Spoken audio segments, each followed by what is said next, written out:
Hi, this is the Ivy League Astrologer, and I am doing my Taroscope for Vedic Libras for December, for the remainder of December. It's December 13th as I'm recording these, but this is my first time trying these for YouTube, so I just wanted to give you guys something that you can see rather quickly if it's working for you or not, and you can let me know. And then I can kind of tweak it to see how to make it work for you better.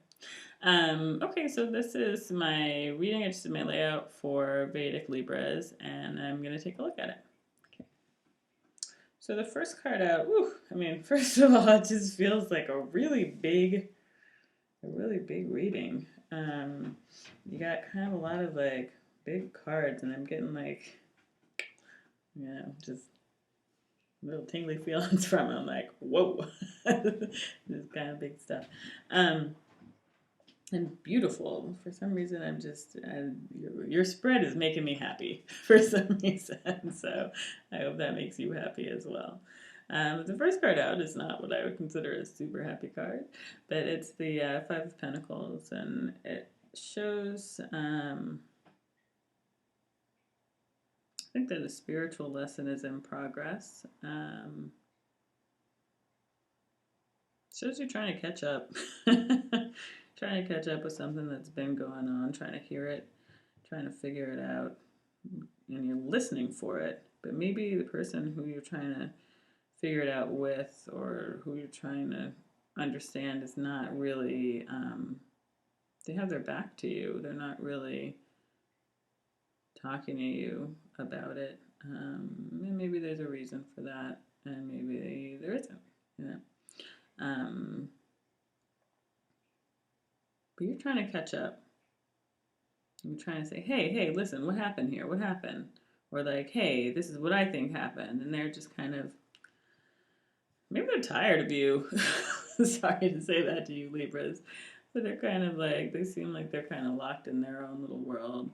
They have their little, they've got their little bit to go on, and they're just trying to get through this storm. They're just moving ahead. They don't want to talk to you about it anymore. They don't have anything left to say, is kind of how I feel about it. Just moving forward.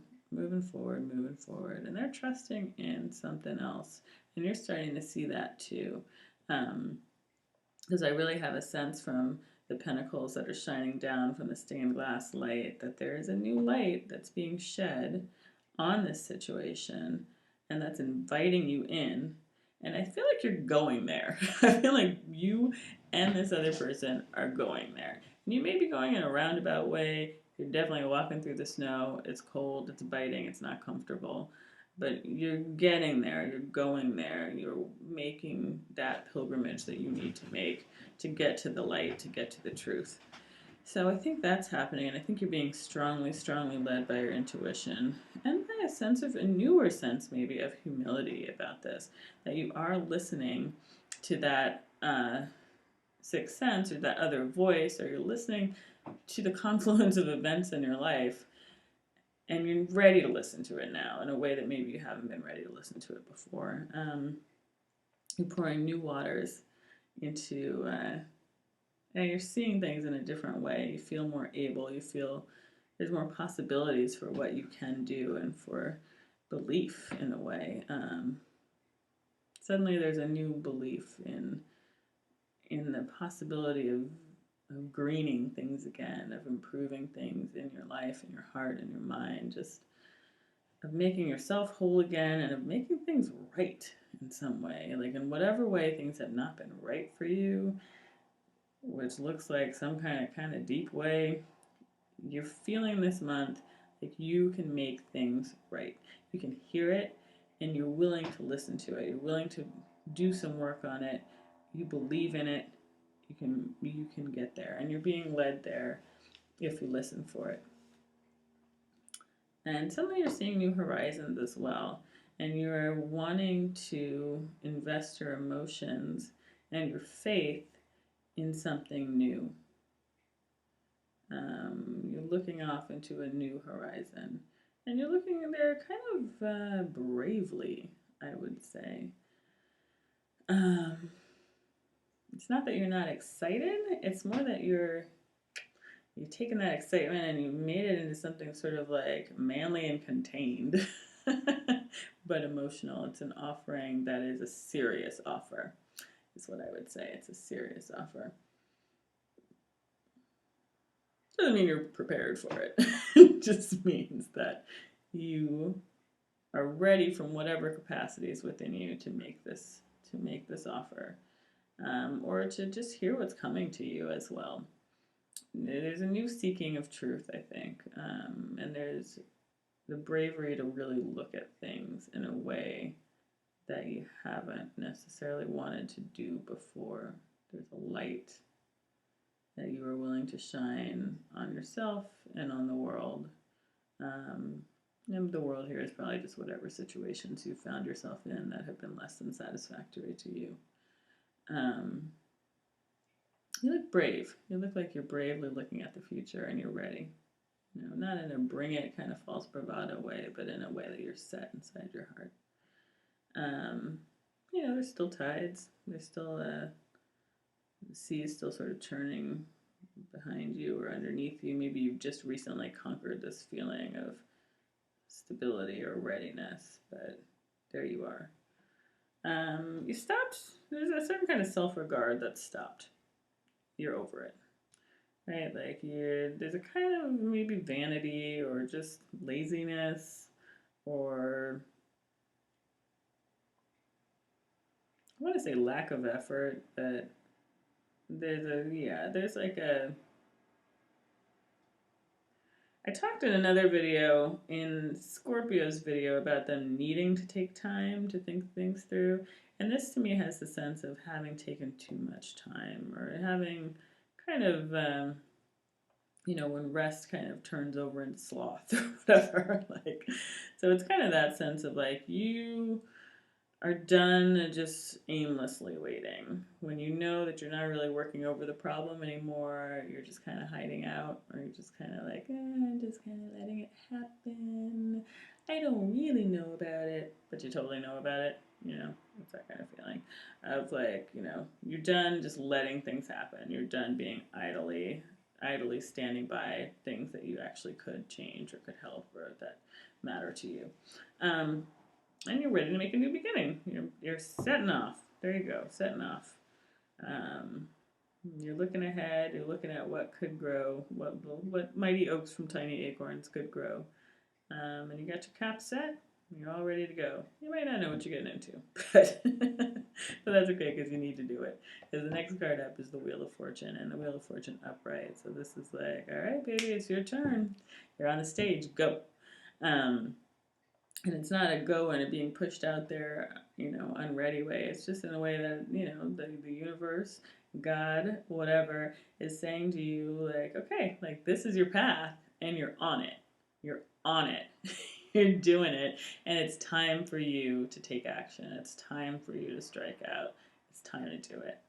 And you're being supported by all these forces as well. So, it's time to move into new phase, to find out what's really going on, to listen to your intuition, and to bravely offer yourself in some way. To stop sort of navel gazing and just get moving. Time to get moving. You've broken an old cycle. You've stopped an old cycle of addiction, and that may or may not be literal addiction. It may just be spiritual addiction, which is much more subtle and much more common. But whatever it is that's been holding you back, that's been keeping you chained down to where you were, and where you may or may not have been happy, you may have been gratified or briefly satisfied maybe in the same sense of self-regard, which doesn't have to be self-regard, but just, doing things that are not necessarily leading to your growth, but are just allowing you to kind of stay where you are and have people feel good about you staying where you are. But you're breaking through that. You want more for yourself. You've been able to leave that behind. You've got maybe a little bit of an internal journey going on, as well as at the same time as this new external start, because you really are starting on something that's actually new. You're breaking old cycles. And you're not running away, I think is what I would say to that. Yeah. You may be worried a little bit. Your mind may circle back to these old cycles and be worried that you'll get caught in them again. And whether it's your own old mistakes or generational mistakes, mistakes that other people have made that you've seen, you may be internally worried about circling back to these things, getting caught up again in the cycle of spiritual addiction. Um, so you may be a little contemplative at the end of the month. But I don't see that for you. I see you being aware of it, but I see you really striking out into uncharted territory and taking a new internal journey. And that seems like, from the Wheel of Fortune, that that's where you should be. So yeah, this is kind of a big month. I mean, it's really, for all my excitement at the beginning of the video, what's really exciting about it, or what really just gives you that sense of like, wow, like this is so cool, is that you've got the star and you've got the Wheel of Fortune lining up with the King of Cups on one side of the star and the Page of Wands on one side of the Wheel of Fortune, the Devil in reverse. This is big stuff. This is like big movement, internal spiritual movement. The humility to listen, and the bravery to act. And that you're supported in being on the right path, that you're aware of kind of you're aware of some of the possible snags, but you don't have to get caught there, is what I feel about it. So, yeah, Libra, that's what I see for you for December, for the remainder of December. And that can always continue on into the next month as well. But I would love to hear what you think about this reading, if any of this resonated with you.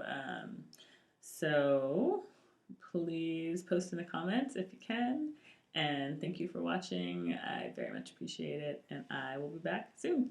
Thank you very much. Bye-bye.